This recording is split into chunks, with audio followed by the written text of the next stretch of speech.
আজকে আমি তৈরি করবো মোরগ পোলাও। তবে মোরগ পোলাওটি হবে অবশিষ্ট রোস্টের যে পিসগুলো থাকে তা দিয়ে।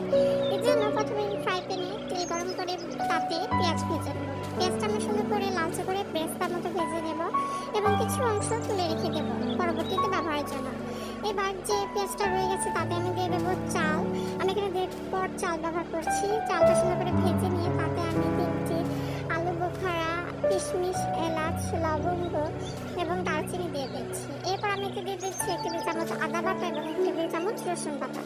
সাথে পরিমাণ মতো লবণ দিয়ে এটা ভালো করে ভেজে নেব। ভেজে নেওয়া হয়ে গেলে আমি তাতে ব্যবহার করব 3 কাপ গরম পানি। যেহেতু চাল আমি 1.5 কাপ ব্যবহার করেছি, এতে পানি দ্বিগুণ দিতে হবে। চালটা ফুটে গেলে তাতে আমি ব্যবহার করবো রোস্টেড মুরগি, লিকুইড গরুর দুধ, সাথে 3টি এলাচ, তেজপাতা এবং বেরেস্তা, সাথে 4-5টি কাঁচামরিচ আমি সুন্দর করে তৈরি করে ফেলবো।